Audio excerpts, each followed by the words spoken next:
Good evening and welcome to each and every one of you. I'm Reverend Janet Childs, and along with Reverend Corky Whitaker, we want to welcome you to the Universal Church of the Master Speaker Series. Yay! We are so excited and so grateful that you came to join us tonight. We have an amazingly special guest, our own Reverend Lynn Rogers, talking about intuition, setting the space for intuition. And it is going to be an information-packed and deeply intuitive and wonderful evening. Reverend Lynn Rogers has done incredible work in the community for many, many years. She is a student of Edgar Cayce and studied with his student and worked together with that institution for many years. She is a painter, an artist. She is a musician. She's an intuitive herself, and she is just multifaceted and multi-gifted. And so for each and every one of you, I would just like you to know that we are in for a treat tonight. And I'm just going to try to get people in. Let me see if I can get people in here. I just want to make sure no one's wanting to get in. There we go. And what I'd like to do to open up, it's our tradition on the Speakers Series, to light the candle. And I thought we needed this beautiful blue-green candle with an origami heart. My brother, while he was going through his dying process, taught me how to fold the origami heart. And it has little pockets in it where you can put little magical wishes and hopes and intentions and healing. And so we're going to light this candle right now. And I'm going to invite Lynn to invoke us with a wonderful prayer. Welcome. Let's all take a deep breath and draw around us the creative forces of the universe. Some call this Father, Mother, God, infinite intelligence. You have your own connection. Draw that energy around you with every breath. Know that you are protected, that you are part of the divine, and that you have a teacher within you, intuition. So we welcome you tonight. And we put in our circle, if there's anyone in need of our prayer for a moment before we begin, we feel free to say their name. I would like to put in Tom and Mary, Gary. They are continuing on their healing journey, but would love some extra energy. And my beautiful cat, Eliza Faye, who is recovering from surgery. And Dottie Boone. Dottie. And Dottie Boone, Reverend Dottie Boone, yes. Dressing. Yes. My daughter afar, Megan, and my daughter close by, Vanessa. I'd like to put Hazel Clark. Oh. She's been in ICU for over a week. Oh, wow. She fell and has lung infection and broken pelvis bone. Yes. Absolutely. My wife, Carol. Yes. Laura Gordon.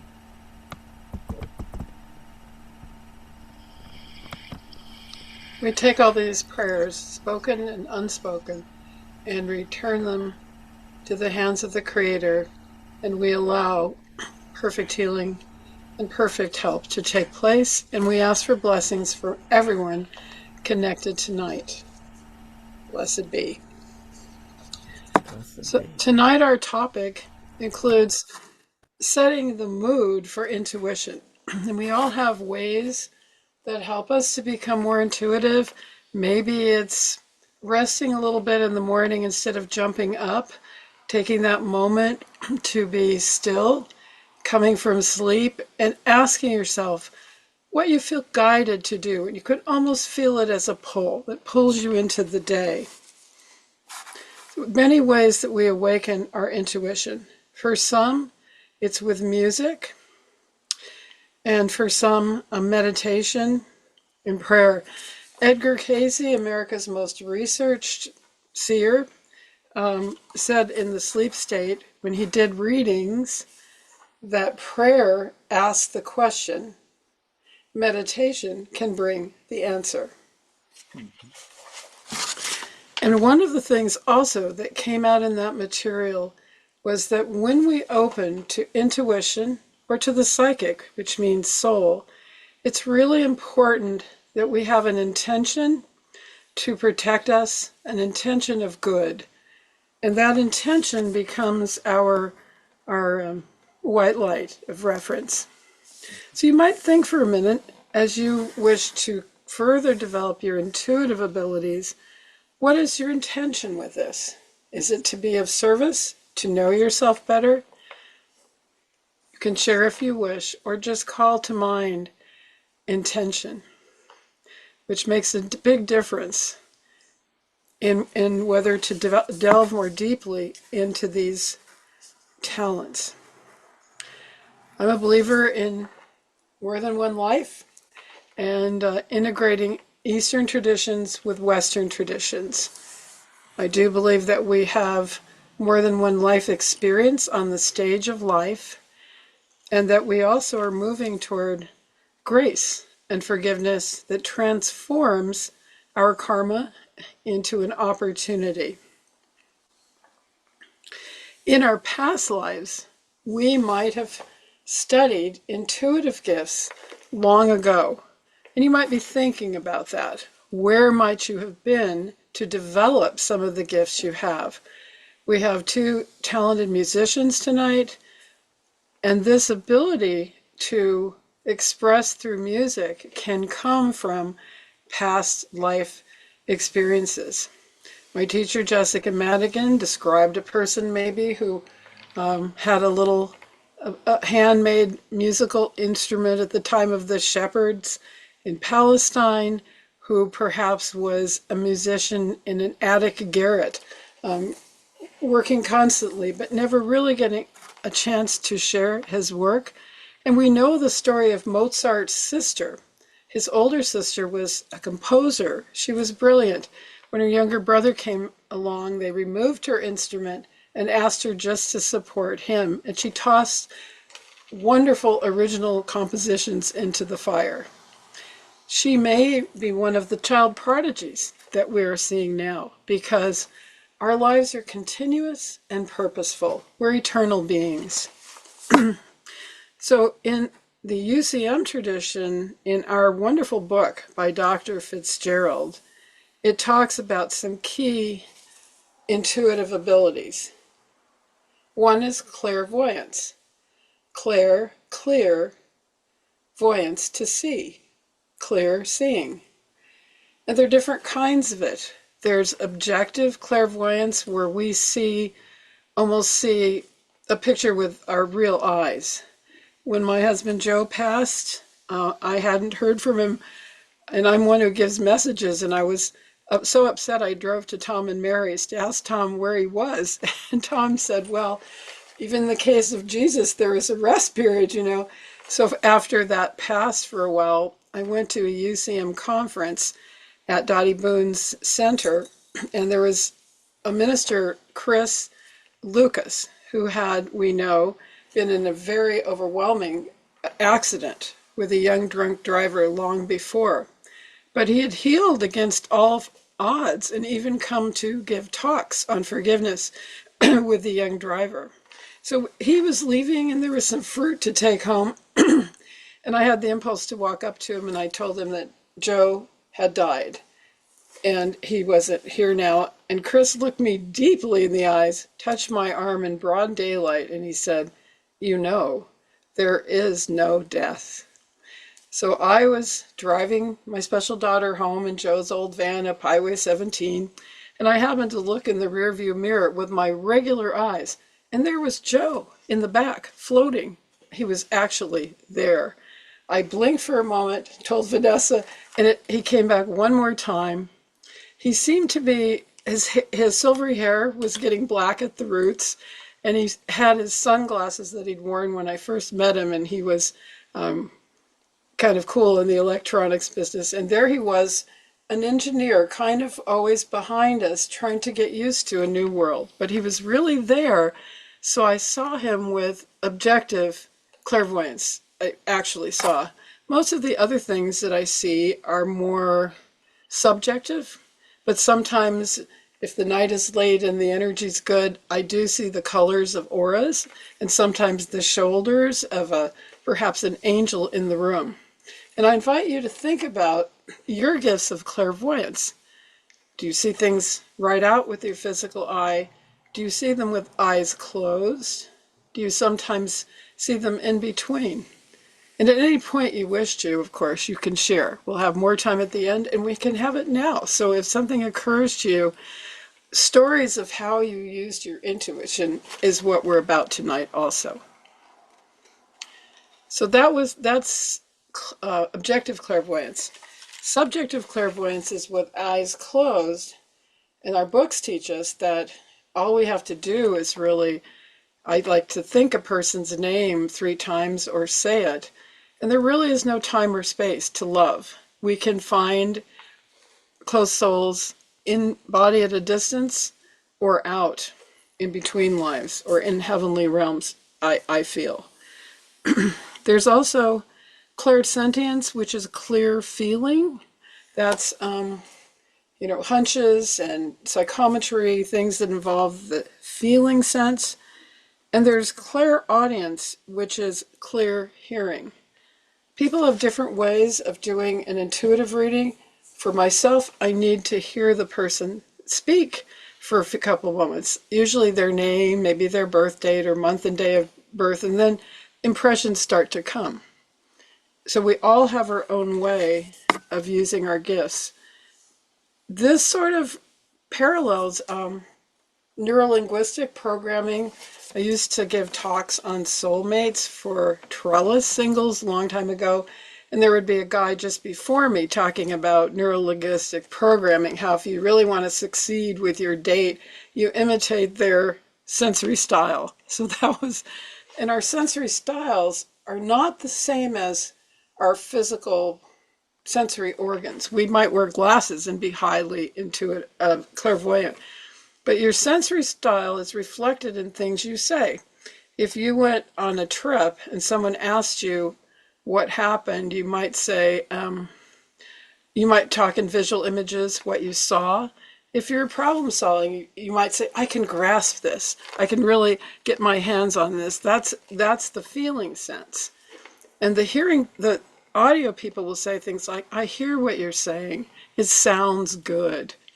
And that's a way to kind of know where we are and with people that we're helping and dealing with. So looking for a moment at your natural senses and your natural intuitive abilities. So if prayer can ask a question or set the stage, meditation can bring answers. And we have a wonderful song that was composed, the music by Tim Morrow, who's here tonight. I had the good luck to run into him at Dottie Boone's service where Christine was being installed. And I kind of keep track of dreams, and from time to time I have different dreams, but I saw somebody in a dream, and it had to do with music. But I was actually that day with my little recorder recording Janet's songs, and somebody was in the way. And I finally looked and I thought, boy, the back of that person looks like the person in the dream. And it did lead me to write some lyrics, and Tim wrote some music. And this is a song called Listening Within. He had written the evocative music prior to that, and I had to think of lyrics, so I didn't think about it. I tried to feel it, like that in-between state when you wake up. I tried to get a sense of what that music was about. Later, I shared some art, and he shared some skills of computer formatting, and the result is this song called Listening Within. And we're going to hear it now. I think Howard Gibson is posting it. Howard? I don't know where Howard is. Howard! Well, if he's not Yeah, here. I'm doing it. Okay, great. I just have Great. myself muted. Okay, so I'm going to do share screen. This is an original, non-AI musical composition.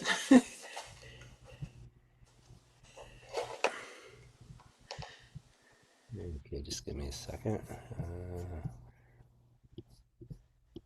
The music is very evocative, and it definitely, the music Tim had composed took me more to the center of what was trying to be spoken of.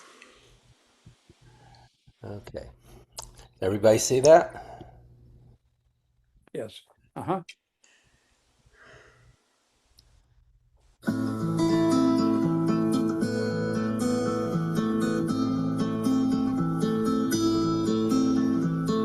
Alone, alone, but not alone. I listen to the wind outside, tapping on the window, turning me within. Brave each day with more to come. I wonder when it ends now. My dreams of glory sifting by, I dreamed her. Oh, stereo. Coming near but staying far to tantalize my eyes, while I do my best for everyone in these hard times. Keep still with the wind outside. Keep the faith before dawn's light. Brave the day till hope comes to greet us.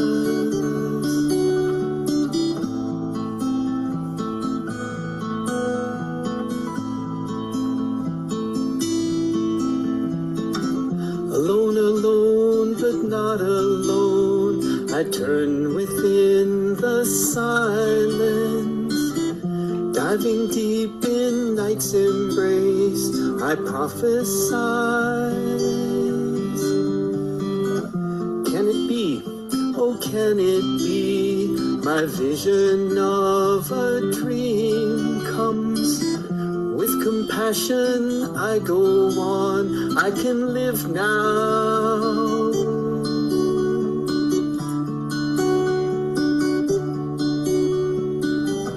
Keep still with the wind outside. Keep faith in dawn's light. Brave the days and hope will come if we let her.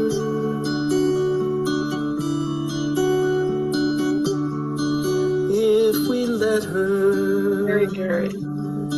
If we let her.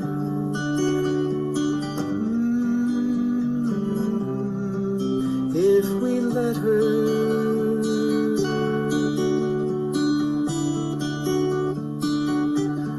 By listening with you.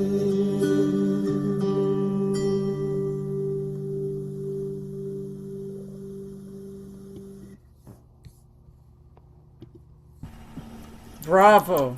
Yes, That was beautiful. yes. I was wondering, Tim, are you there? If Tim might share a little bit about his creative process in composition. How much does intuition play a role, Tim? And I also just want to honor too that Carol is asking whose art was that? That is Lynn's art. Thank you. Sorry, Lynn. Go ahead. For Tim, for you in the creative process, you had written that song sometime before. How, if any, does intuition play a role in your creative process, creating music? I'm honestly not sure. Like that music, I just kind of let it flow through me, and Mm-hmm. I remember that was one of the pieces. Usually when I write something with words, I can remember it until I can get to the guitar. That time I wasn't getting words, which is why I said, you can write words to it. But it was coming through me while I was working, so I had to get my phone out and kind of hum it to the voice recorder to keep it from slipping away. So I guess it was somewhat intuitive, like in that case. Mm-hmm. Prior to our collaborating, you had written many songs, the lyrics and the music. Can you talk about that and how that process has evolved using intuition and where they can be found? Well, where they can be found, I can put a link in the chat there. As to how they come about,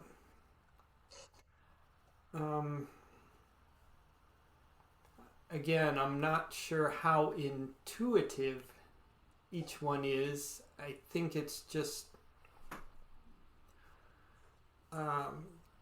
okay, there's something new that the world might benefit from, whether it be to be entertained or for teaching, or what, and so what is it? And again, I kind of let it flow through me, and I'm not sure how else to describe that. It's a really good phrase to define intuition. Let it flow through me. That really says it. Janet, could you describe your creative process? The way you introduce me applies exactly to you as well, and you have many creative talents and outreach. I've watched you over the years compose a song on the spot, a chant or a song based on your response to the mood of the group. I know you have a CD, the balancing wheel, which is really important. And so how does it happen for you? Well, it's amazing. I feel it comes through my body, but I never truly know what's going to come out of my mouth. Oh my gosh. Or even the chords on the guitar. It's almost like something moves through me and in me, and I'm doing the chords and the sometimes I really don't know. Sometimes I have an idea, but most of the time I don't. It just is what is coming in. And so I spend time now in meditation to just keep those channels open. I see. So that I can receive it and then give it.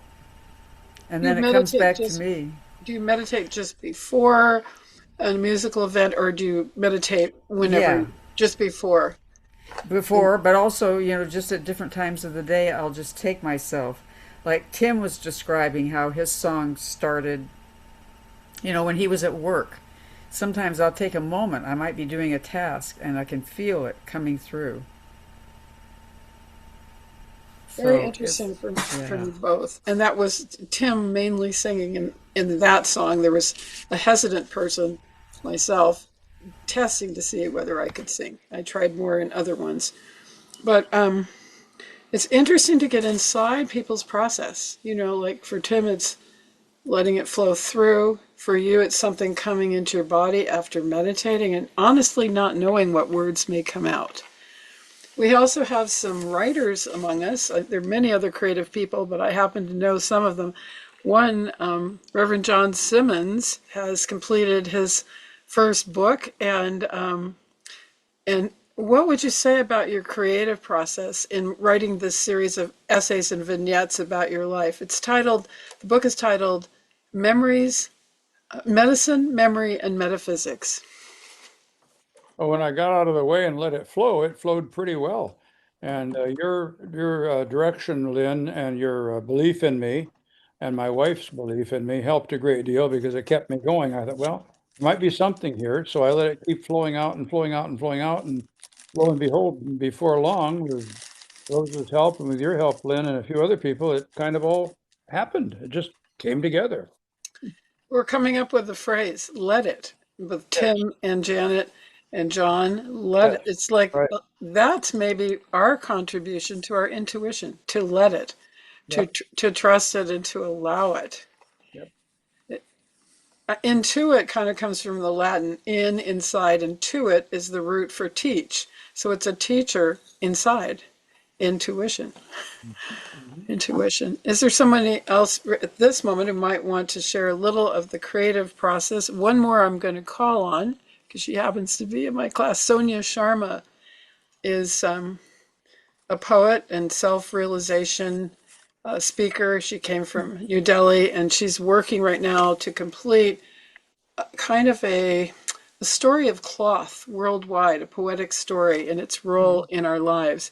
So what happens for you, Sonia? How has this process been when you originate a poem? What goes on for you? So first of all, thank you, Lynn, and so good to be here with everybody. I can barely keep my eyes open. I feel a spinning going on. It's been so meditative as everyone is speaking. I'm just, just rotating as if the chakras are all in motion. Nice. And so it was a thought that just floated through and came with a distinct message. Thoughts that floated through. Mm-hmm, mm-hmm. And there's a point in creative work where when they float and we capture them, there's some things to do further to help them come forward, which you're in the process of completing your story. Are there other people who might like to speak to their own process of intuition? What does it feel like?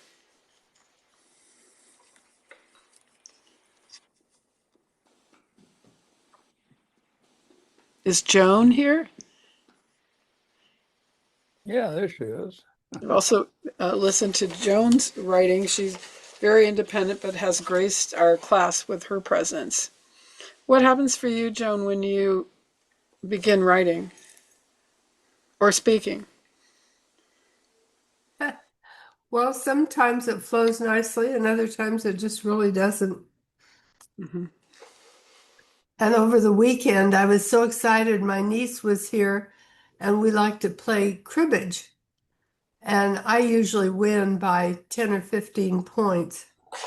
I lost 5 games. I won 1 and lost 5. And not even by 1 or 2 points. Most of them were by huge losses. It was just amazing. Wow. So Chris Brown has her hand raised. Chris, what is your process like? Yeah, so my writing is more academic and less artistic, although it has certainly elements of both. And for me, I am often compelled to share, and it's always written. It's if you know me, it's always written, and I go into my cockpit, as I call it, and I start writing, and I there's a process for me, number one, of emptying out what it is that I'm so compelled to share.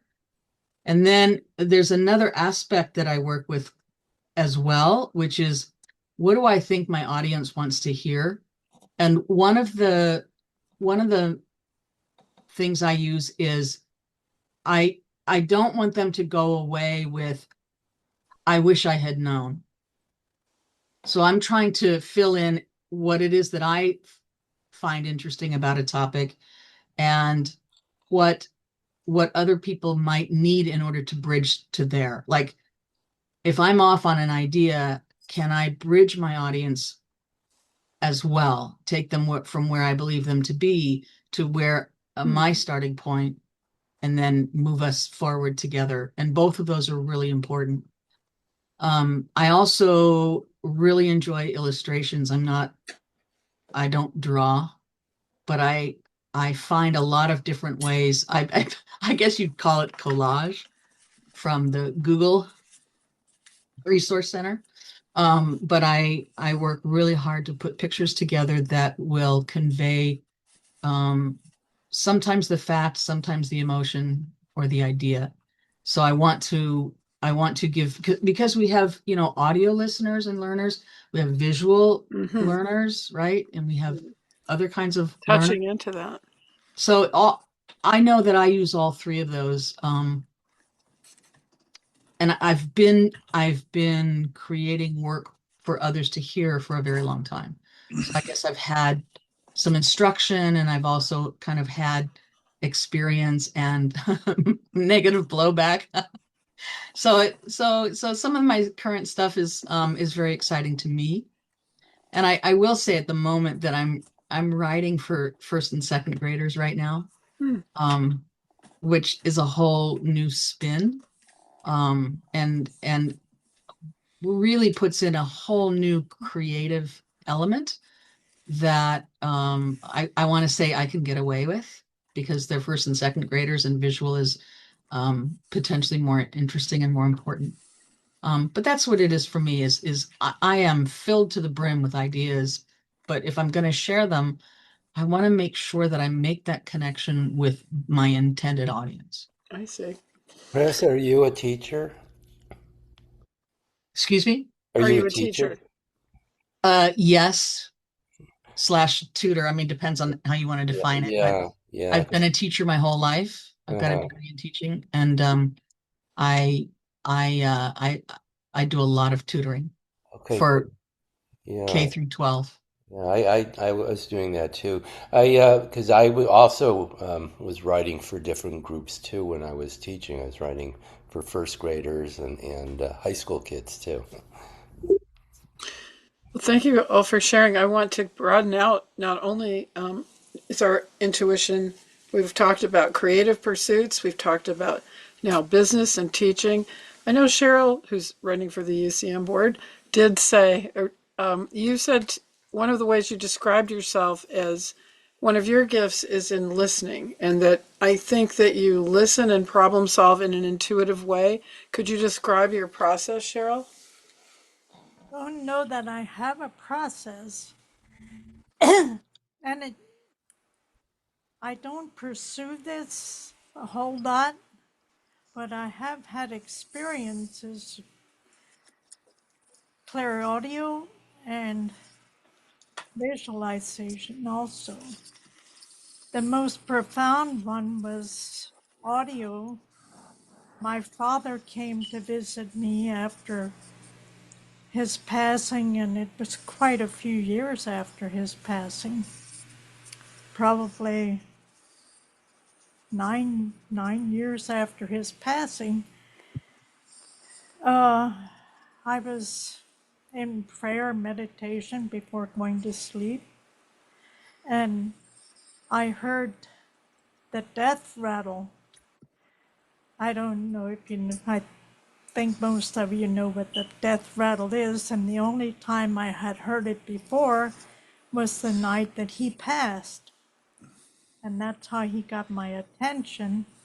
And I asked what he wanted, and well, maybe it wasn't audio, but somehow telepathically he got me, telling me that he wanted my sister and my brother to forgive him.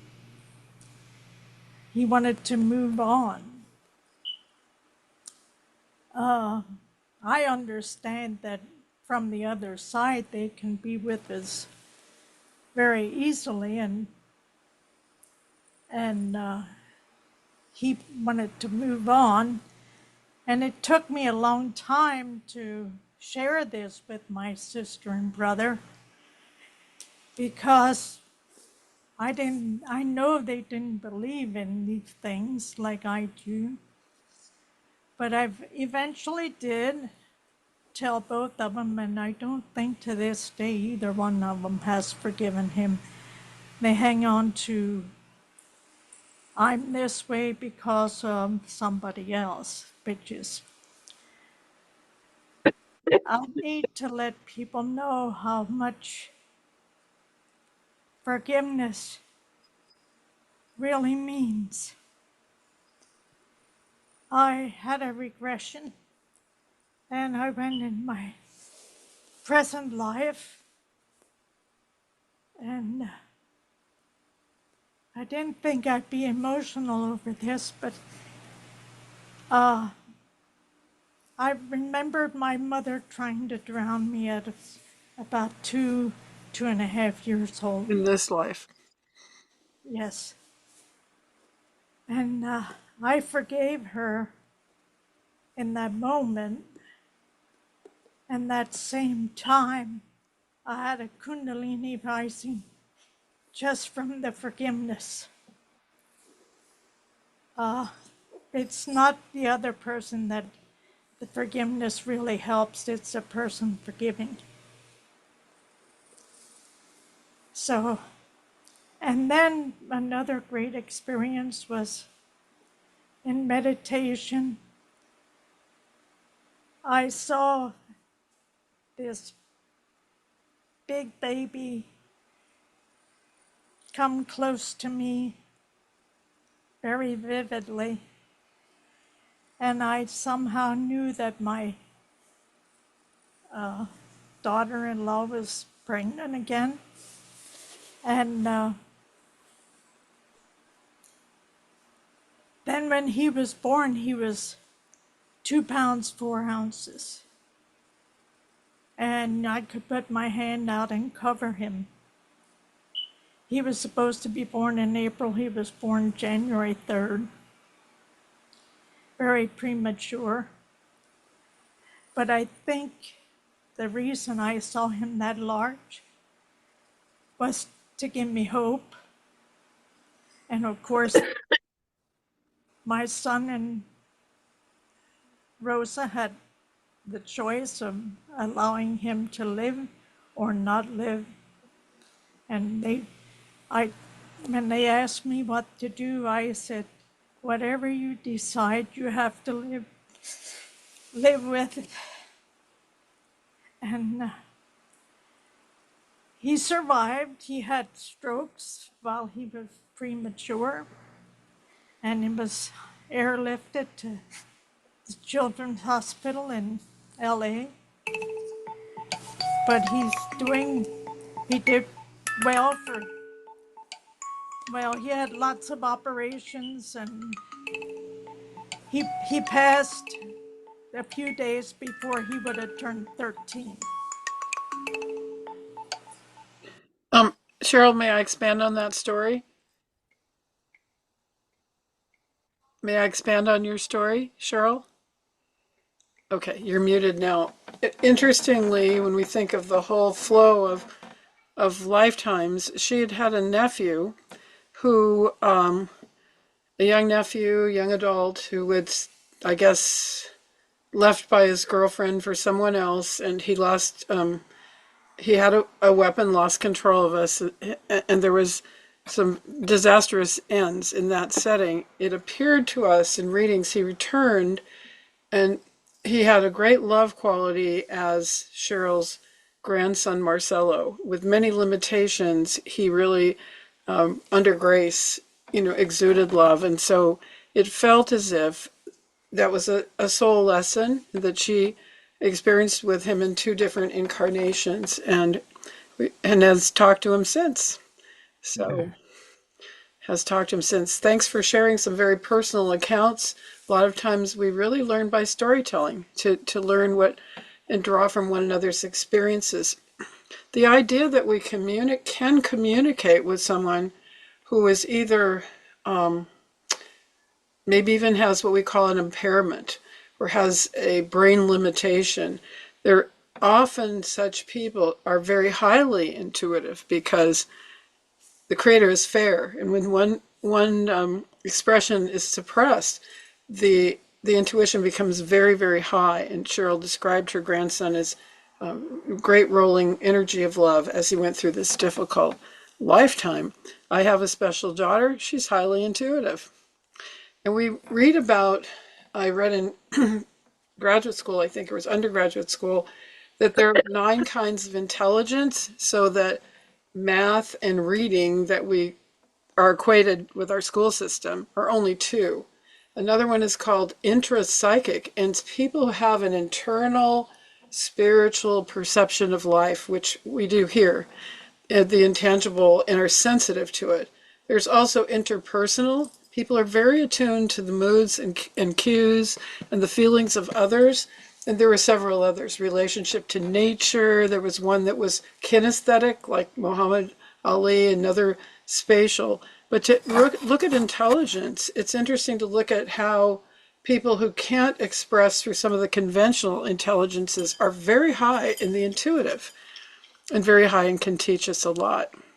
So right now, Howard's wife and soulmate has been withdrawing more into the Alzheimer's, but they're very in tune, and so he reaches her in an inner way. And I wondered, Howard, if you could play your song with the words, the very highly poetic words that you have about that experience.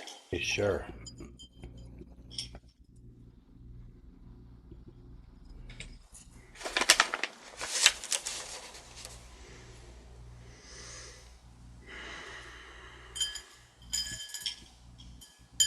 He and his wife Carol, she was musical. He's a poet, and they shared a lot of their creative pursuits for 50 years, and it's just changing now, but not gone. Okay. Okay.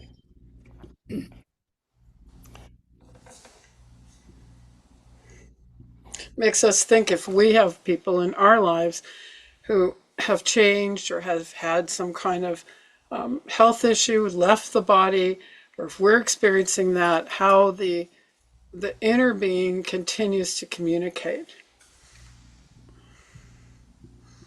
So we're just... Yeah, I'm going to show the one with that has the lyrics on it. So okay, that's fine. Not the one that Olivia did. So. Oh, the one that had the visuals was kind of interesting. I think you should show that one. Oh, do you? Okay. Yes, Yeah. Even if it had the lyrics in the wrong place, because the visuals help. And this is a friend of his that does some AI images that she came up with. You're not on the screen, Howard? Okay. Okay. Is it up now? No, you're not here. So let's give you some time to do that, and we kind of go forward while you're doing it and see who else might like to share about how intuition works for you. Annie, do you have something to share? You also work with music. How would you describe the intuitive experience? You know, for me, the intuitive experience is very body felt. So I get chills. Like when I'm speaking the truth about something, chills come through, and I can feel the energy of what's happening. And I'll meet people and they'll say, I don't know why, but I feel like I can tell you my whole life. I've only just met you. And the reason why is because I open up, but I also open up with music, because the lyrics and the energy that comes with the music opens me up to that feeling. And when I get a true message, like I said, I just get chills, and I know that I'm speaking truth. That's when I know that creator is truly true. I relate to that. That was called in one group that Marcia Hunter Mossman led in San Jose in the 70s, rain, or rain of truth. And it kind of rains down over you. Yeah. And this is now so you have that. This is now a video that his friend with AI kind of reshaped them and visually, but his poem really carries the energy. Thank you, Lynn. Thank you, Annie.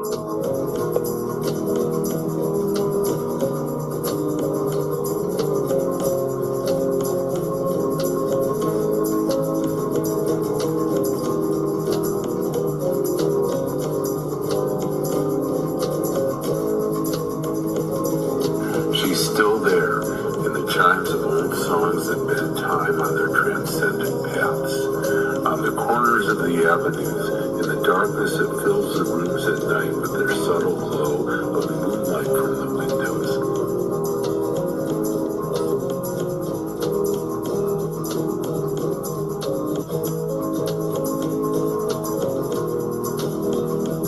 Behind the curtains of dawn, on the face of the sun, and the daylight masks that are unable to hide that she's still there.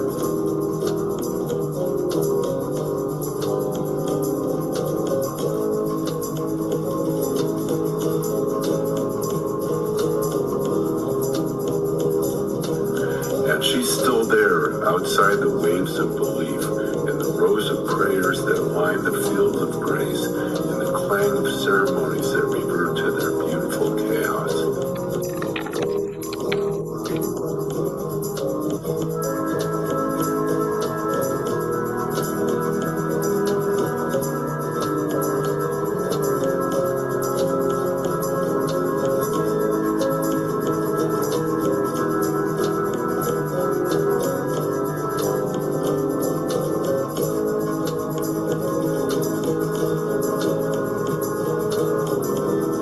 In the birds with the wings of light and dust, in the innocent balance of the leaves losing color. She's waiting on the cordoned off stairways for a sign from me that maybe we are home now. And yet, I walk through the translucent tunnels that border the night, absorbed in the lost worlds where she is still.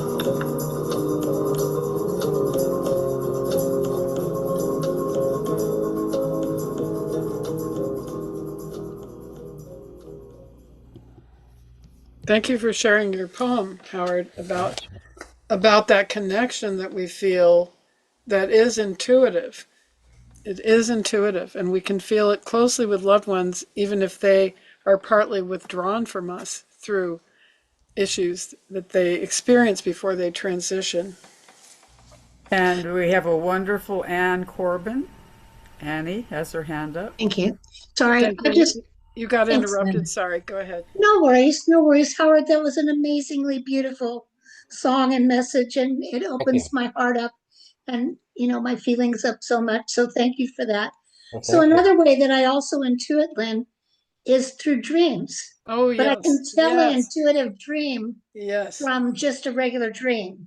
Yes. When my son was about to get married, I kept having a dream that the car that he was driving to Disneyland got in a car accident and was, totaled. And I kept saying to him, rent a car. Would you please rent a car? Please rent a car. And he wouldn't listen until a friend of mine and I actually rented a car together for them. And they got almost home. They got to Salinas and the car was totaled. So it happened when I could get to him, when I was close enough. And, I think that it would have been a lot worse if he had lost his own personal car. So things like that will happen for me as well.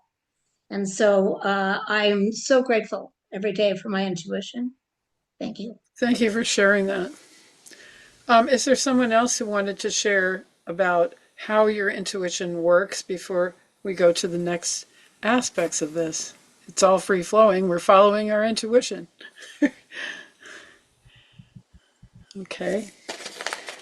We talked about dreams, and dreams are an avenue. Dreams have been useful to people who are attempting to solve problems or to create. For the example of Harriet Beecher Stowe, who simply dreamed of the Battle Hymn of the Republic and had to get up and quickly, get parchment paper and ink and write it down.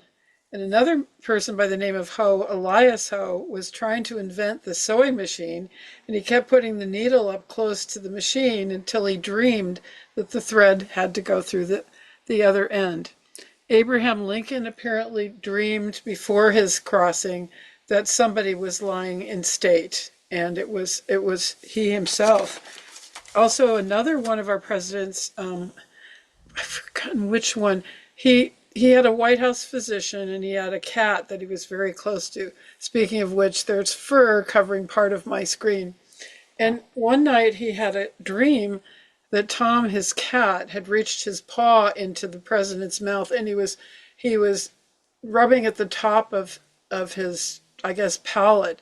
So the president went to the White House doctor, and they intercepted some cancerous cells because of the dream and the visit of his cat.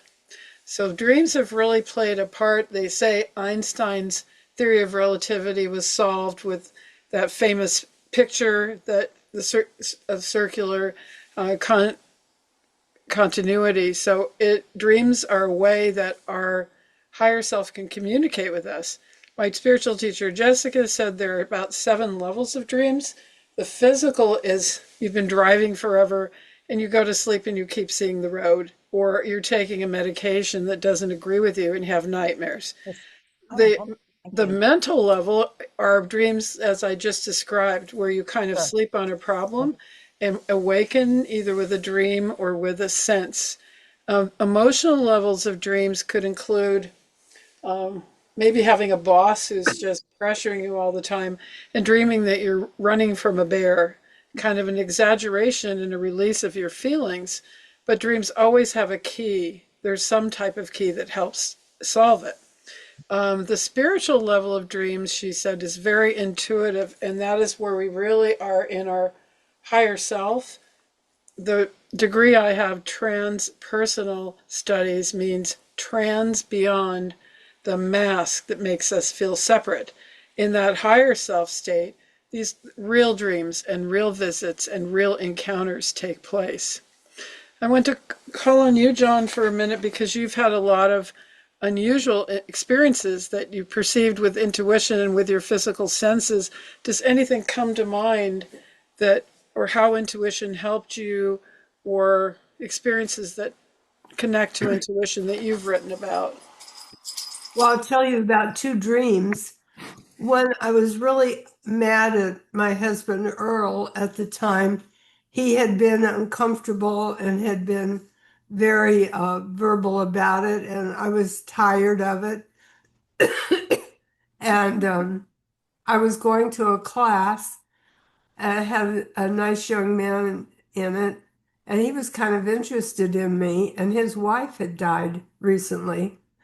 And so one night I just said, I have had it, I'm leaving.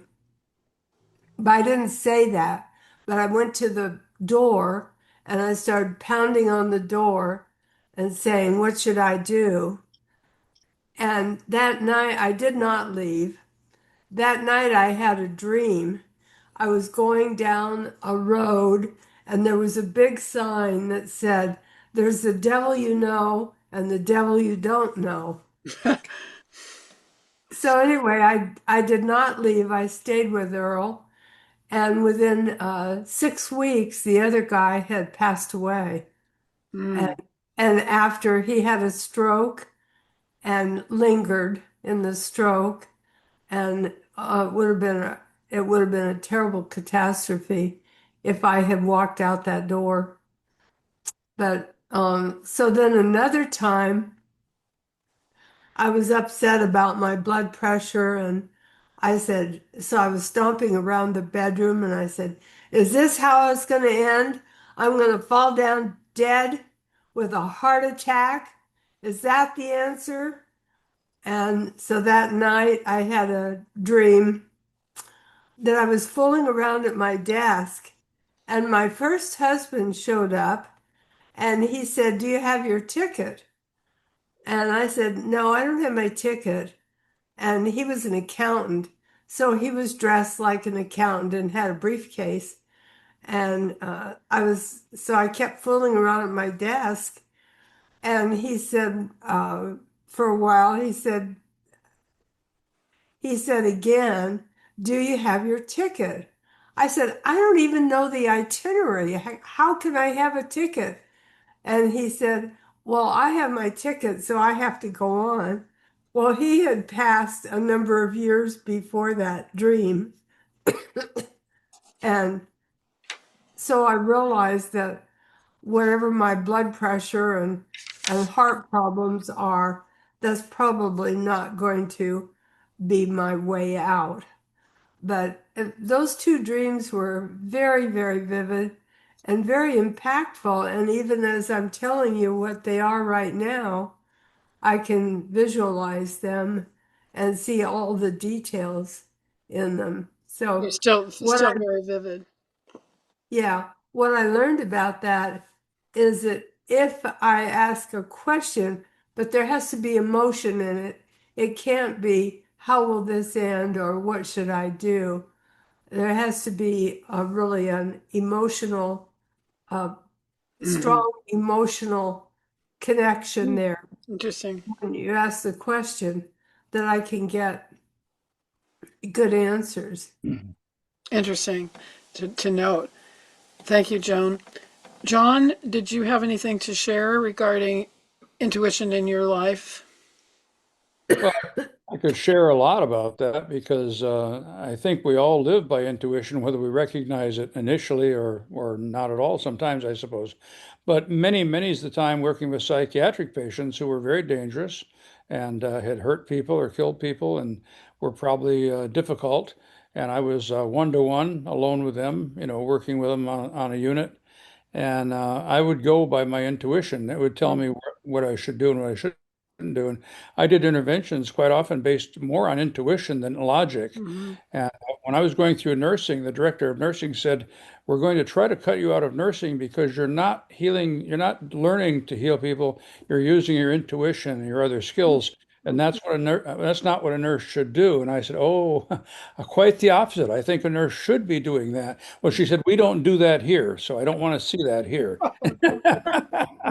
So yeah, intuition's a very critical part of my life, and it hops in and pops in just when I need it, and that's of course what intuition is. It does it that's the way it works.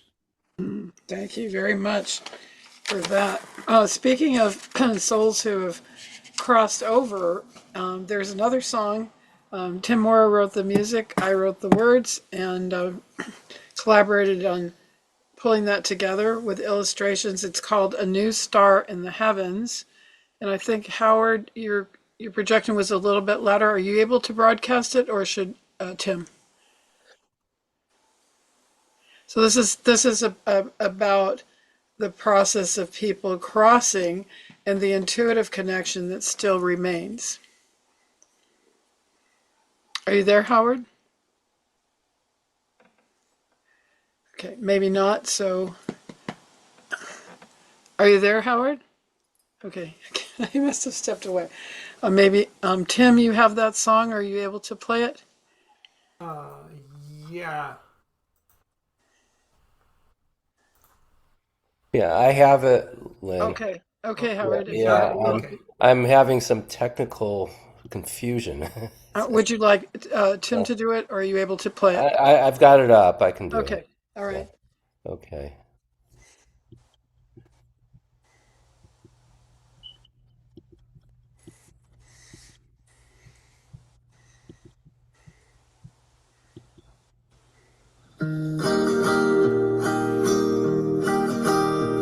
There are new stars in the heavens that are shining so bright.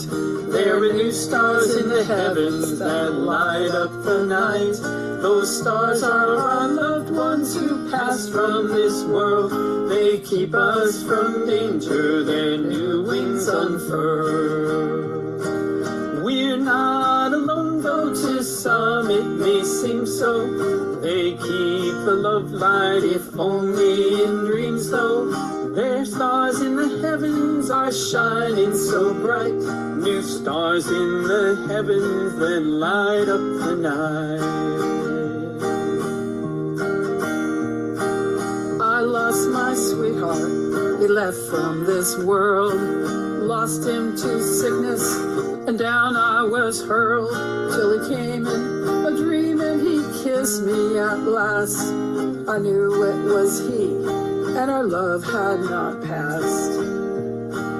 We're not alone, though to some it may seem so. They keep the love light, if only in dreams, though. Their stars in the heavens are shining so bright. New stars in the heavens that light up the night. I lost my godmother, she slipped from this world. She died in her sleep, I was a motherless girl. Till she came in a vision and guided me right. I knew it was she, what survived was her light. And we're not alone, though to some it may seem so. They keep the love light, if only in dreams, though. Their stars in the heavens are shining so bright. New stars in the heavens that light up the night. If you lose a loved one They're gone from this world. If their life was taken and they were your pearl, you may see them in dreams still. You never know when. One day when you pass, you'll know them again. We're not alone, though to some it may seem so. They keep the love light, if only in dreams, though. The stars in the heavens are shining so bright. New stars in the heavens that light up the night. New stars in the heavens that light up the night.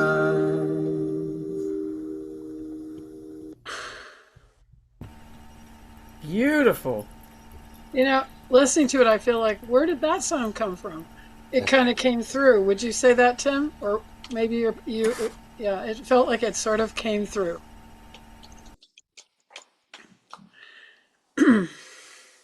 So, another way in which creative intuition can flow through us, and people with musical skills such as Tim and Janet can receive it. And anyway, it's wonderful to know how we can communicate intangibly through our intuition. We're really tonight helping define intuition in a more advanced way by hearing the accounts of all of us here and listening to how we've really experienced it. Those of you who have the strong physical feeling, that's clairsentience, you feel it, as Annie did, as Janet did, and some who hear it, some who see it. So so we've looked at intuition from both sides now. Any questions that are arising? We still have more, but I wanted to know if you have any questions arising about intuition.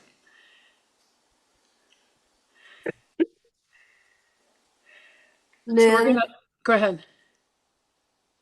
Who's what's speaking? this is Joan. Okay. What's your favorite way of developing intuition or developing the ability to recognize intuition? That's a good question you've raised to us. I guess sometimes you know it by the fruits. When you trust and allow that flow, it manifests in your life in a lot of synchronistic ways that you couldn't have dreamed. Sometimes when you follow intuition, you sense it by the results. It also seems to come with a sense of comfort, a sense of a presence beyond yourself. And I think trusting it more and not bringing logic into it too soon can help. People who write, if they're very analytical people who are used to writing where it's a lot of pre-planning, but there's some forms of writing that it's important to visualize that planner and let the planner go to the library and allow that flow. If you're doing readings, a lot may flow through you. And I think it's quite fair to say to a person you may be doing a reading for, please, these are my impressions, please be open to them. But as you come away from it, you are the best psychic for yourself, and feel free to take those things that feel right versus things that don't exactly connect. So anybody else on how we can better recognize our intuition and develop it? And we're coming to something that will bring another song, because our attitude and our spiritual flow in life helps bring those experiences. Janet, you had a comment? Yes, I would just like to offer that I trust my body. Sometimes my mind will not tell me the truth or not necessarily give me the accurate information, but my body will. And when I tune into it, and especially if I connect to nature, nature is a profound grounding for me and can increase the strength and potency of intuition. Nature and trusting our body, noticing when those little miracles take place in life and coincidences, and noticing, well, I was following my intuition to come here. Tim has another song that he's singing that isn't recorded, and it has to do with our attitudes and how we approach life. It's called Sunrise, and it will be also performed at the Living in Light Independent Spiritualist Church next weekend. So it's really good for us as spiritualists to realize that we come from a long tradition, and that tradition is well and alive in our country, even in difficult times. Are you ready, Tim, to share your song? Sure. Oh, by the way, it is recorded. Just go to that link Oh. chat. You can hear any of my recorded stuff. Oh, okay. It is previously recorded. Oh, good to know. And that link is still there. Thank you for that, Tim. That is a real gift. Thank you. You're the first audience I've played for in about 3 months. Just recovering from an injury. I had to use a lot of intuition in this healing process. Uh-huh.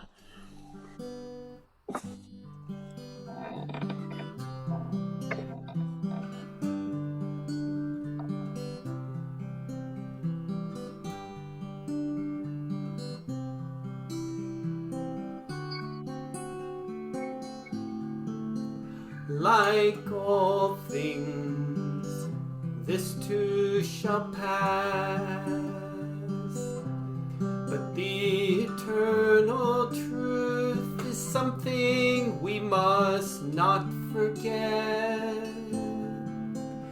Don't be driven by fear and rage.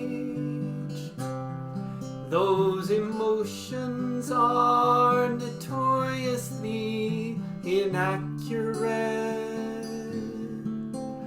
What lies in the past and before our eyes are small matters compared to what lies within.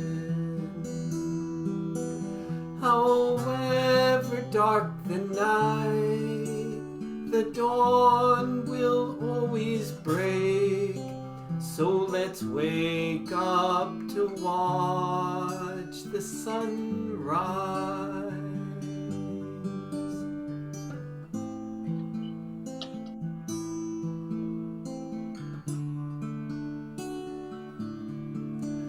We're all in this life together. No matter how we subdivide by us and them, when we learn to recognize our oneness, that's when the lion will lie down with the lamb. What lies in the past and before our eyes are small matters compared to what lies within. However dark the night, the dawn will always break. So let's wake up to watch the sunrise.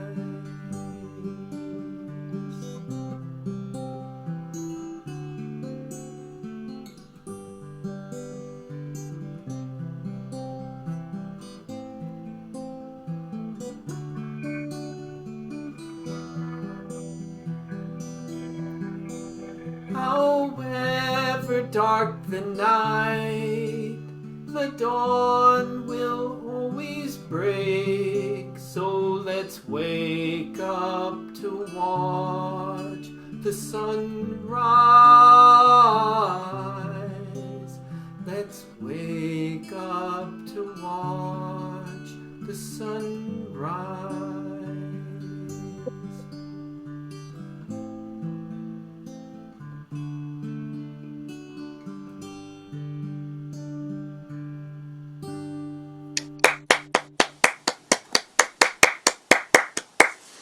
Thank Thank you. Thank you. Bravo, bravo. Yeah, thank you. Very nice. That was really nice. As we go from here, if I want to make sure there isn't anyone who wished to share and didn't have an opportunity to do so. It's also good to be here and create the energy. But if you wish to share, please do let us know. And what's our time frame? There were things can be shared. I just wanted to know our time frame, Janet. We have until 8 p.m. Okay. It's now 7:13 p.m. Okay, great. All right, it might be fun to do some other exercises with our intuition. And one of the things that Reverend Tom Gary taught me a long time ago was to stand up and do a spiritualist mini, what they call either a reading. And I thought, I've been around my teacher, Jessica, who did a lot of preparation with people, and there was a deep state reached. And I thought, how can I just stand there? You know, how could that be right? But the congregation was very loving and very supportive. And when I interviewed Edgar Cayce's last living son, Edgar Evans, he said the energy around of people seeking had a lot to do with the accuracy and the helpfulness of the readings. When people wanted to make a fortune in oil wells, and Cayce agreed to in order to build a holistic hospital, the intentions of the people surrounding him made some effects that weren't as constructive as most of the readings. So first of all, we might try a little bit of using our intuition, and we can try it. So anybody who wants to can participate. So what you do in the spiritualist church, and I've been researching more of the traditional approaches. One of them is billets, where people come in and they write a question, they fold a piece of paper, and they put a symbol on the outside, like a heart or a star. When the person comes up to receive intuition and share with them, they can say, well, this message has a heart on it, but they can't read what's inside. So that allows you to have to really trust what you're receiving in that moment. And the other way is more intuitive messages. In very traditional spiritual churches, they feel it's coming from the angels. In the Edgar Cayce tradition, we're all part of the creative force, and it comes from many levels that link us, but the angels are part of it. So if we wanted to try, we would need a subject, somebody who would let us for a minute, let our intuition flow toward you. And if there is somebody who has a need or would like to be a subject of our experiment with doing a mini spiritual message, please raise your hand or let us know who would like to be a subject.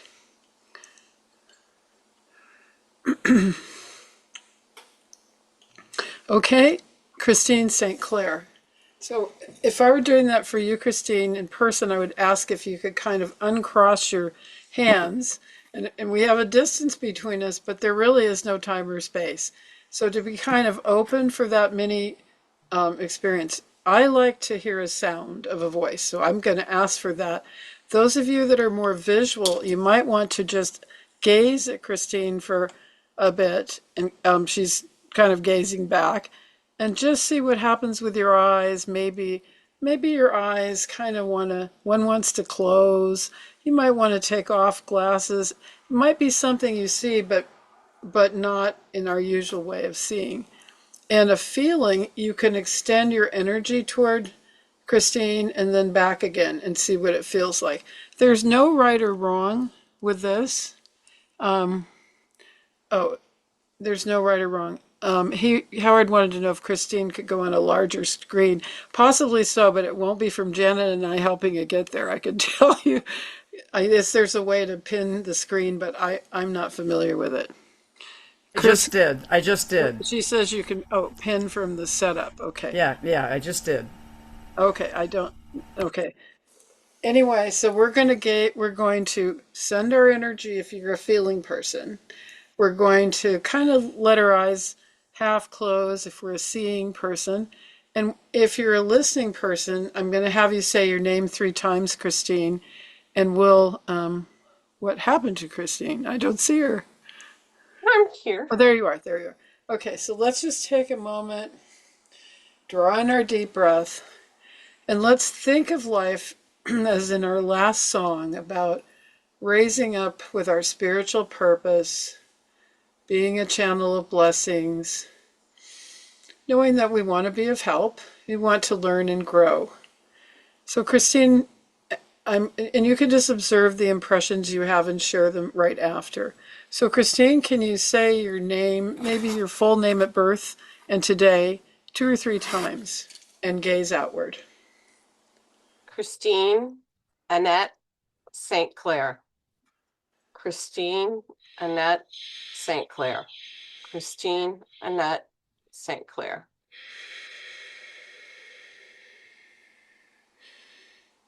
Well, I'm gonna lead off, and then I do feel a lot of light. My eyes say the light, but beyond it, I feel that there's light coming from above you and behind, and that your hands need to be extended in life, that a lot comes through your hands to others. They're things that you've documented.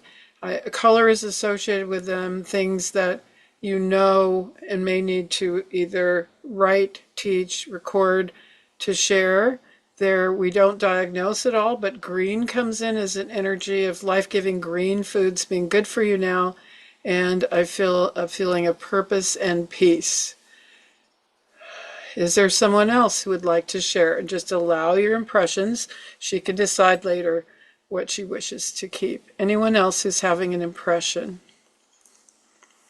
So I am getting, there are 2 animals. I believe they are in spirit, one on either side of you. And one is a dog and one is a cat. And they are very beloved. And they're thanking you for your loving care and rescue of them. And they're both just very tied to your heart and your soul. It's amazing. Their energy is very bright. Their energy is just right behind you on the left and the right shoulder. Okay. Anyone else who had an impression? If you're not sure of an impression, ask yourself, if Christine were a color, what color would she be?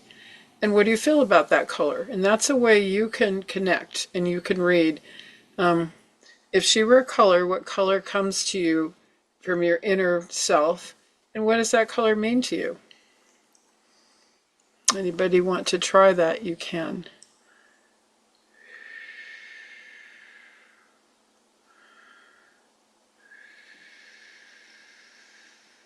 Okay, so we can take a deep breath and we can release Christine's energy back to her, letting go. It's always a good thing to say, well, these are the impressions that seem to come, and hopefully they'll maybe increase your own impressions as well. And if there's something useful to you, may it help you. If you want to share it all, Christine, you can, but you don't have to. So that's fine. Okay. Would anyone else like to be a subject? So, Lynn, Yes.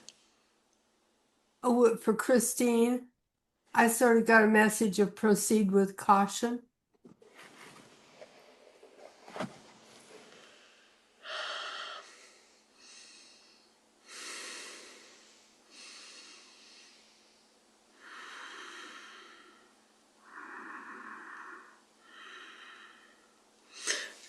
Good. Good. When I asked myself what color I got, pink I associate with kind of agape, kindness, love, energy. Who else might like to be a subject? Christine, I knew you were going to. Did you raise your hand, Christine? I saw it before you did it. So Christine, I don't know how to tag her myself, but there she is. Okay, with the Golden Gate Bridge. So Christine, if you can kind of take a breath, maybe unclench your hands and feet and just gaze outward. And then if you would say your name, either born, name today, whatever you want, for about 3 times. Lynn, can I tell people how to pin the picture? Oh, please do, because it's hopeless with me. Okay, so guys, if you have a mouse, use your right click on the person's picture and it should have the label pin. Mine is about 7th on the list. or there's a little blue box up in the corner, kind of the same thing. Does that help you? Well, some people may be able to do that. All right. So let's begin again. Take our deep breath. Our intention is to be of help and to learn and grow with our intuition. So we take a deep breath, we make a connection to the creative force, a connection to the angels, and we're open to be a channel. So Christine, can you say your name or names, please? Christine, Jean, Millie. Christine, Jean, Millie. Christine, Jean, Millie.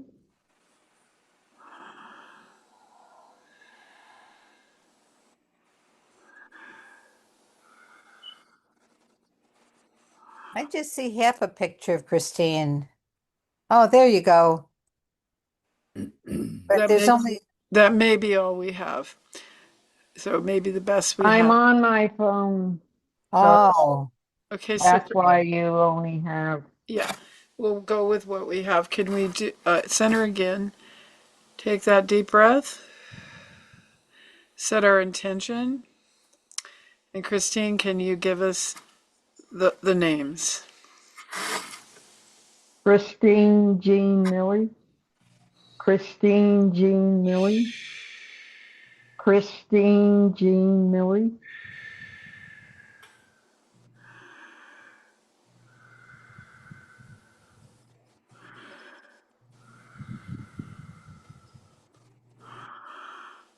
I get that you're very empathetic and you feel with people, and it's a way of being intuitive because you also will feel the feeling, or you might feel some tears in your heart chakra or your throat in response to something.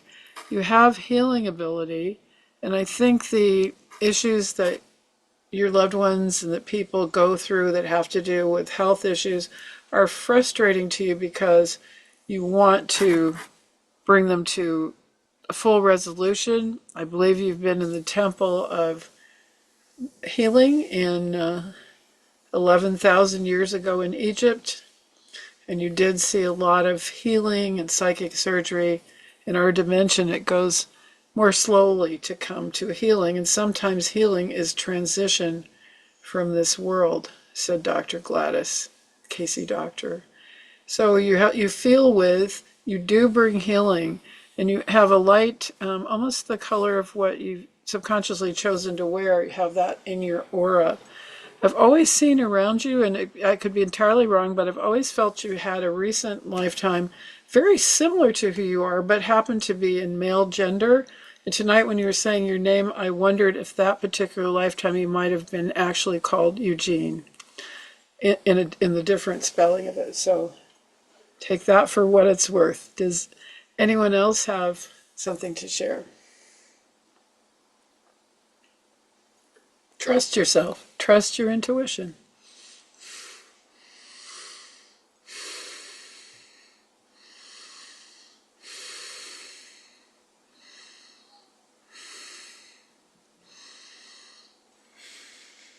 Okay. I get that there's a really wise, very ancient part of you, Christine, that in the silences, in your presence, is really coming across strongly. It's like there's a very grounded, it's gentle presence, but it's very, very deep and very, very strong. And many of the people that you know and love really benefit from that presence.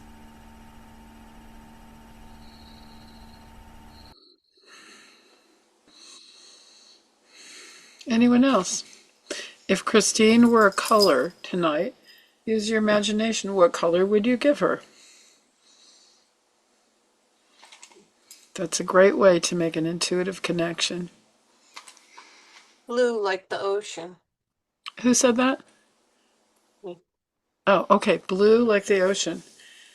And how does that color feel to you? Calm. Calm. She does have a quality like that. Thank you.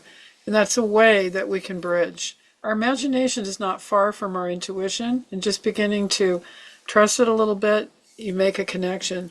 One person's feeling about blue or any other color may be a little different than the next. Your feeling makes that bridge and that reading.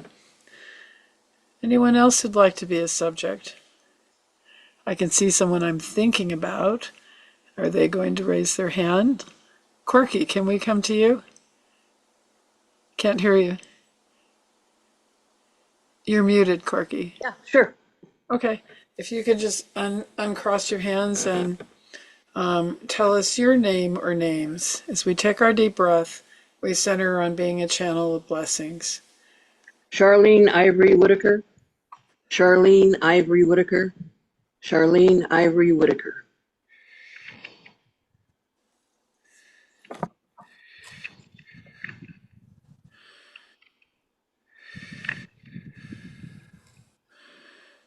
Don't know if this is from novels, and I'm not going to edit it out because I just trust whatever I need to say, she'll sort it out.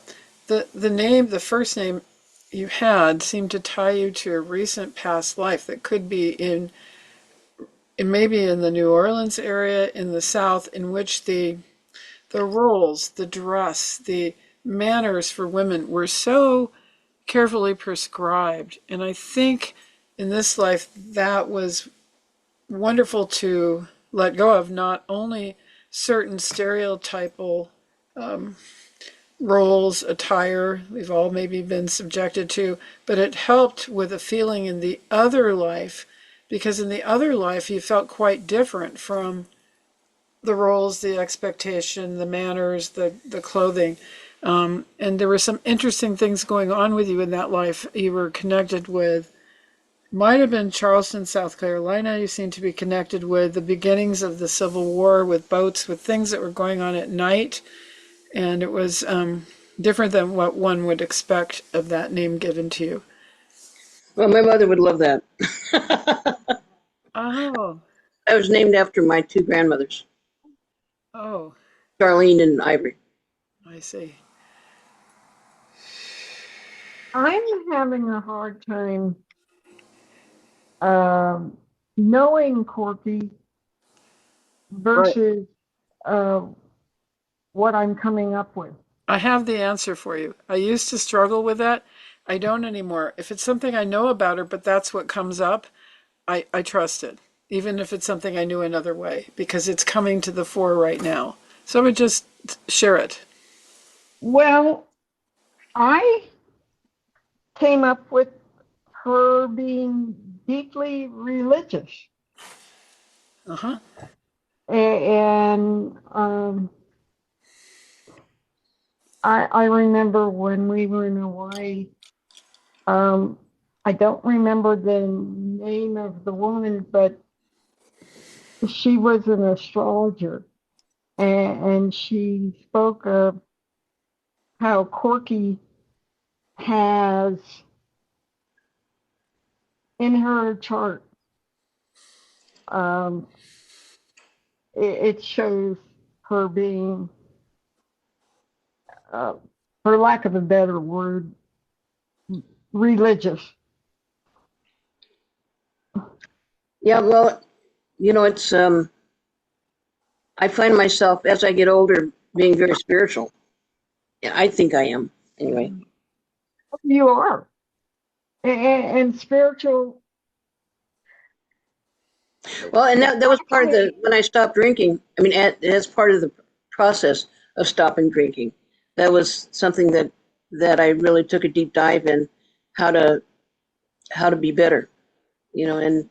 Well, I think about drinkers, and I think in terms of they may feel or they may be highly, I wish I could come up with a better word for religious, and it's just hurting them, and so they turn to alcohol. Yeah, that's one way to if you feel, if you're sensitive, Drinking's certainly a way to take care of that pain. It numbs it.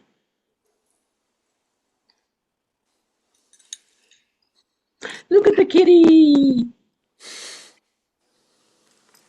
She's psychic too. Okay. Yes, they are. Oh, yeah. Okay.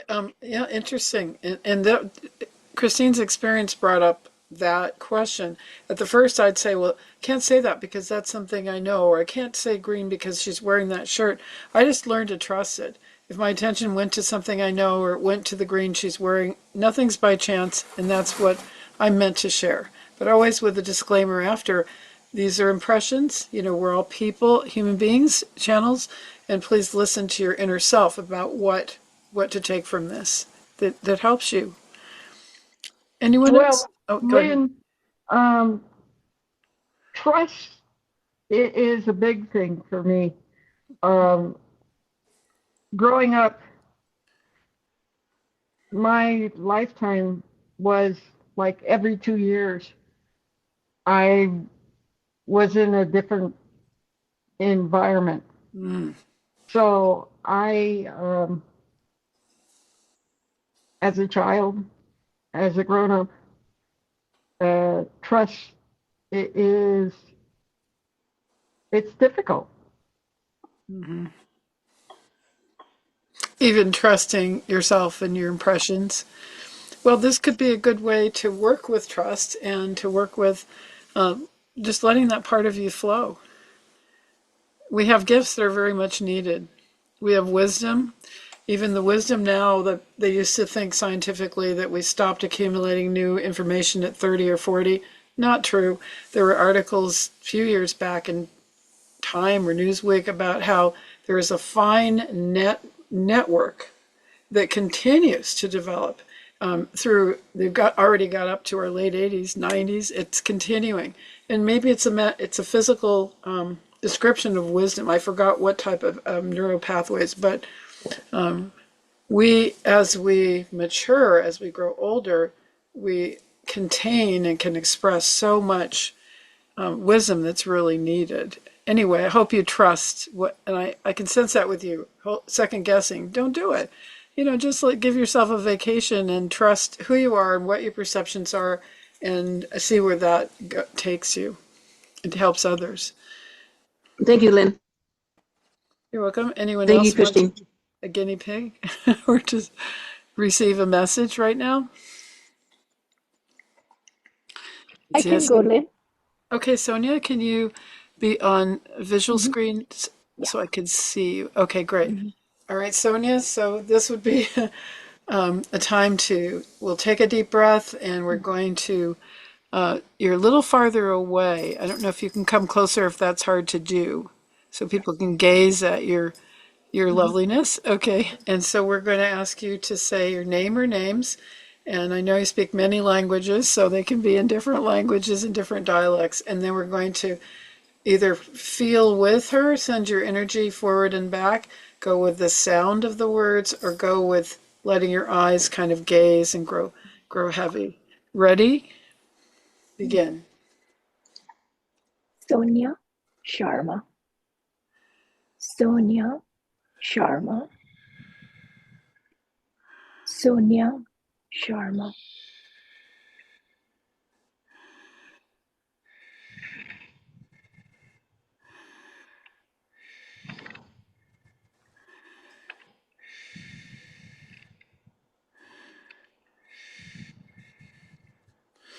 I see it. I imagine I see a field of flowers behind you of many, many colors. My sense is let this book go forth. It's only the beginning, and many things will flower. Many things will flower, many opportunities. There'll be maybe another one. It's not only the book, it's what's going to come that allows you to express your wisdom, your spirituality. It's, trust the process. And there's much, much flowering just behind you, which says it hasn't come all the way in yet. Anyone else?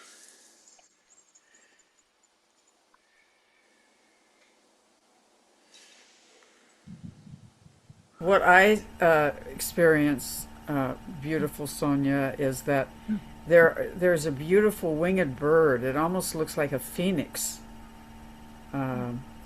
rising up behind you, and it's like saying to you, I will carry those burdens. I will carry the burdens of the ancestors that you have held in loving healing for so long, that I will help. And it's just spreading out and out and out. It's a brilliant purple and orange. Oh. It's just amazing. Thank you. Her story of cloth is about the ancestors of all of us and our ancestors. Thank you. Let's see. If there anyone else who's going through some challenges and would like to have a reading or just wants a reading, I might call on Howard. Are you comfortable, Howard, being a subject of our experiment? Sure. Okay. Can we see you for a moment? I know you're healing from COVID, so you might not be at your best. Oh. You don't have, I guess it would help. It would help. Yeah. No, I'd rather not. You'd rather not. Okay. We can try by the sound of your voice. So Okay. let's try the sound of your voice. Maybe you could do not only your name, but any of your pen names that you use. And let's try that. See if we can go by audio. Clairaudience, go ahead. Okay. Name is Howard. I recently used the pen name as Melinda, but I changed back to just using Howard. Okay, so we'll need to hear your full name at birth Okay. and maybe your pen name too. Keep going. Okay. My full name is Howard Charles Gipstein. Okay. Repeat it a couple of times, maybe 3 or 4 more times, please. Okay. Howard Charles Gipstein. Howard Charles Gipstein. Well, I see something constrictive. It might be like, it's like the jaws of something. It's an image. You write images, you create poetic images, and it's around you, but it's also cocooning you. It's almost like the metal jaws of something mechanical. It's around you and it cocoons you. There are places, and then it becomes hands. And I want to take my hands and join them together every other finger so that they overlap. So the constriction becomes like 2 hands, like praying hands, holding hands.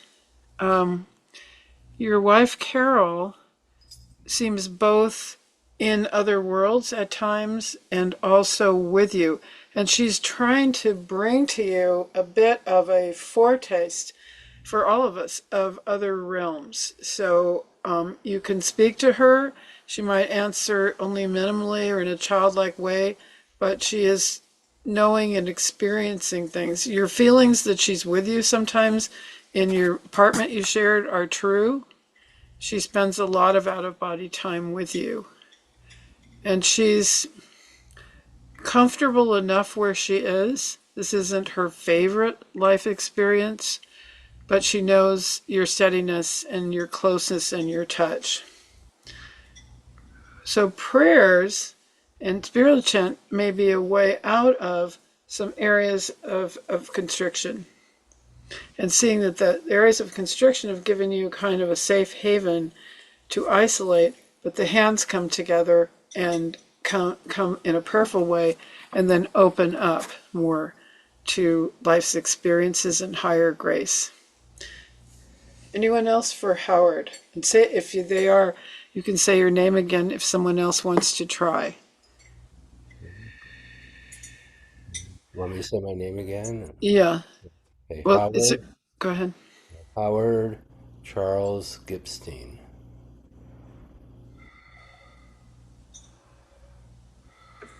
So what I get, Howard, is there's like a small child or a baby that's wanting your attention, very sweet, a little bit playful, and is here to give you a gift.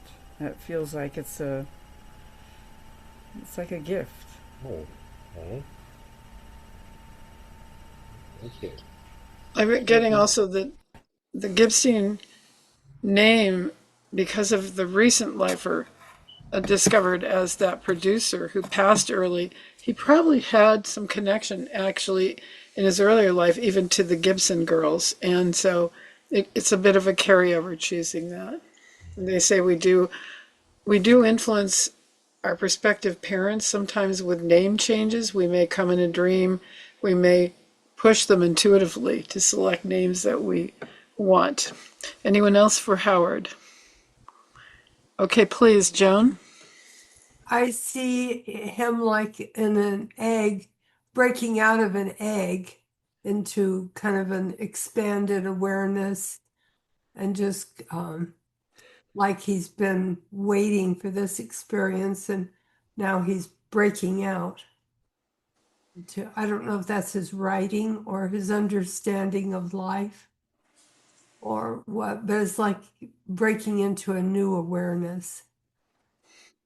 It's interesting here because we have an example when we do groups like this are really helpful for our intuition to develop for this reason. Because when more than one person gets something similar, it kind of helps us. Like I saw the jaws around him and she saw the egg. And we're both seeing something of constriction and something of opening up.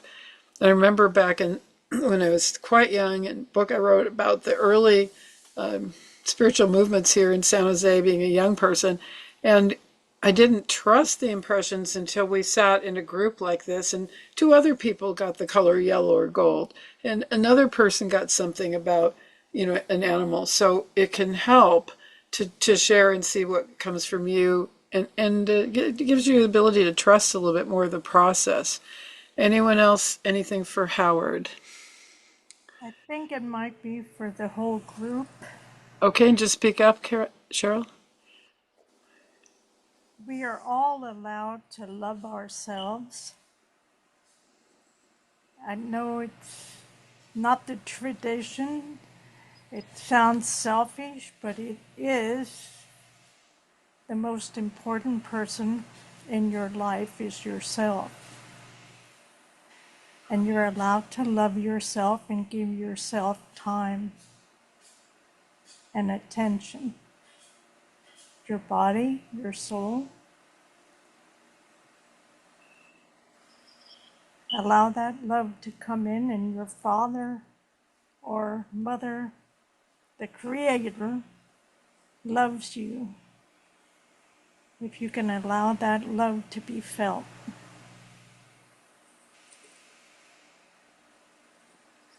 That's beautiful. Sure. That I believe to be the truth. That's what Dottie's spirit guide says. That you are the one to experience your experiences. You are the one that's meant to.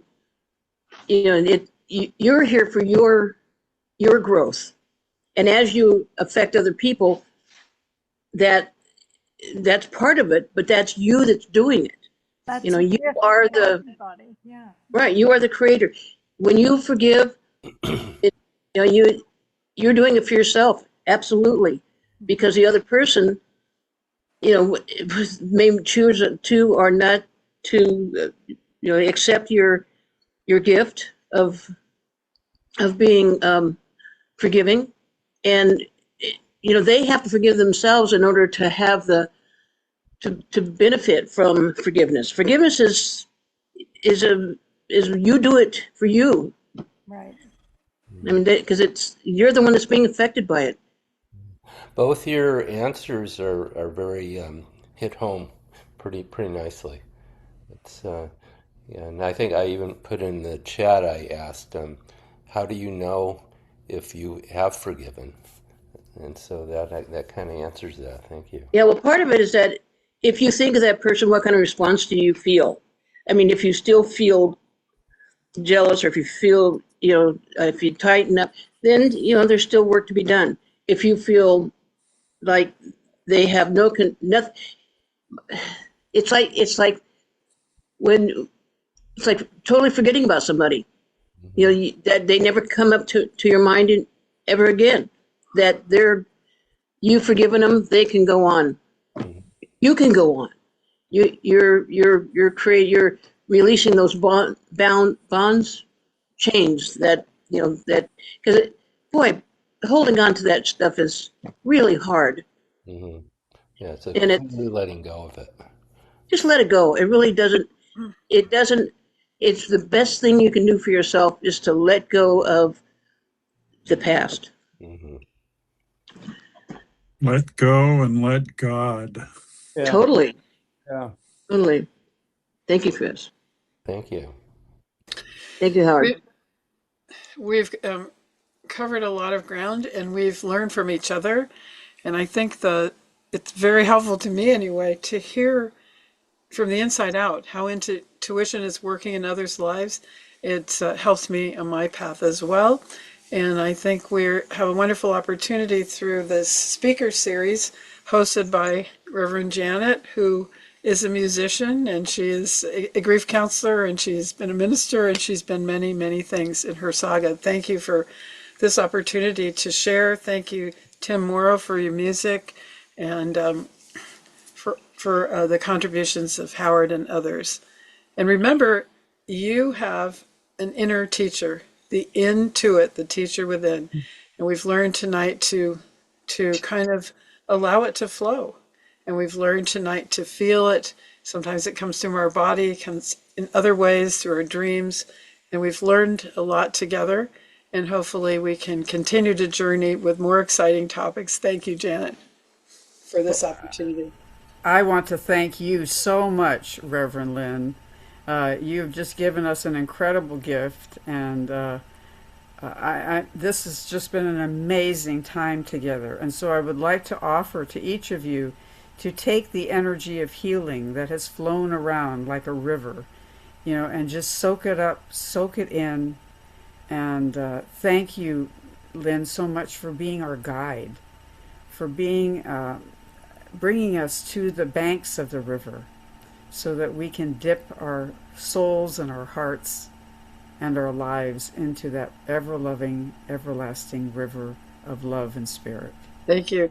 You have announcements maybe of other topics I wanted to mention. We did, through Los Gatos, I do share a writing group. It's called Creative Memoirs, and it's on a break until September 15th. We meet on Zoom. Sonia and Howard and others are there, and it's fun, and I do teach it intuitively. So if you'd like to join in, it's called Creative Memoirs, and my contact information, I guess, needs to go in the chat. Hopefully I can do the chat really quickly. So, and then Janet, you have notice of upcoming speakers. Hey, Yes. may I, excuse me for a second. Hey, Len, if you want to send me that information, I'll put it in the CCO Insights and to advertise the class and stuff if you'd like. Please. Beautiful. Yeah, Send I'd me like to do info. that. And it really is a form of my ministry. I enjoy it.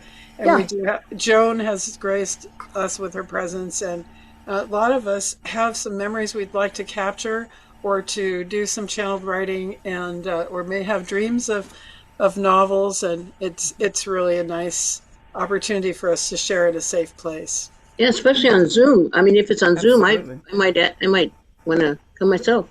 The It's fun is you loving, can it's have a loving, nice necklace on top and be wearing pajama bottoms and slippers. It's really comfortable.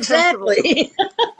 it's I a taught it loving for group. That, years in person, but this is very comfortable for a lot of us. People have to step yeah. out, or they have an appointment and they come right back. John, it's fun. John has been a long-running member of this class, and Sonia, and Absolutely. Chris Miller has attended it, and it's Yeah.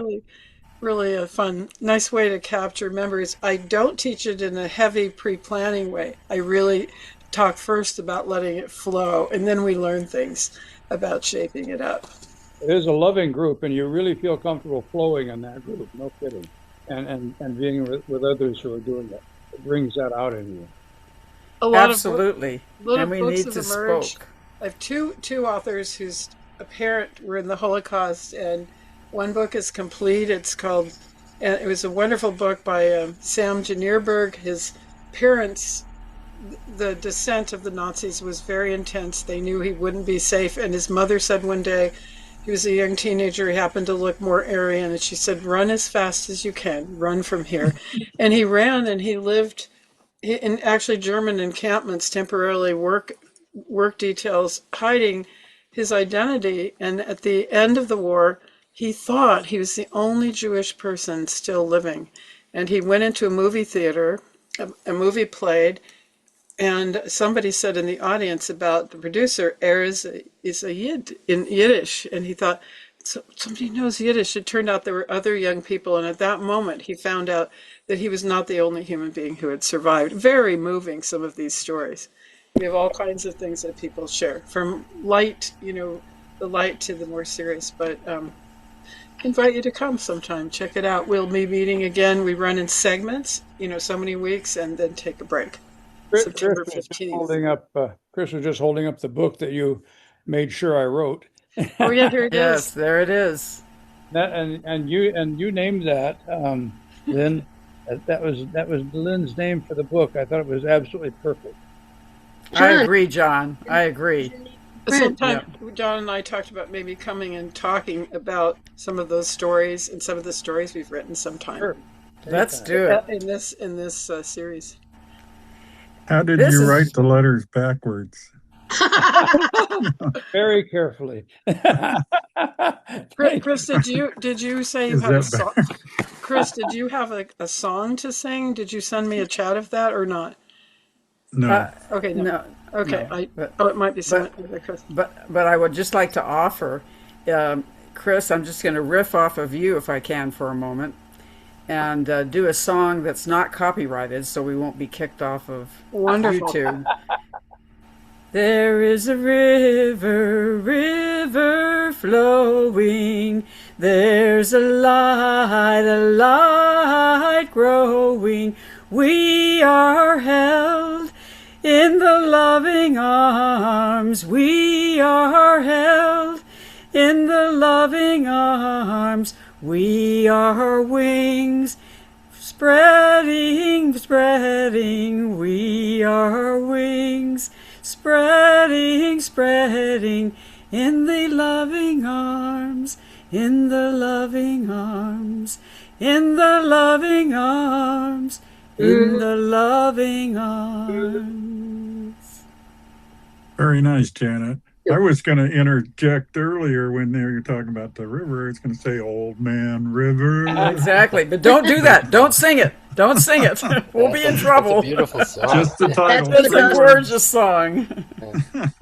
Thank you all, each and every one of you, for your incredible presence and your support and your loving willingness to be courageous and try. And Reverend Lynn, we just again want to thank you for your deep wisdom, your kindness, your sensitivity, your creativity, and Tim Morrow for your beautiful art and music. Thank you, thank you, thank you. I do like to do phone readings for people sometimes because I'm clairaudient. So if you want to share your voice to me over the phone, I like to receive impressions of you. So thank you all. Thank you very much. And each and every one of you, take away a piece of this beautiful flowing river and put it in your heart. Thank you so much. Thank you. I did put things in the chat. And good night. God bless you, Intuitives. Good night, everyone. Good night, everyone. Good night. Thank you so much.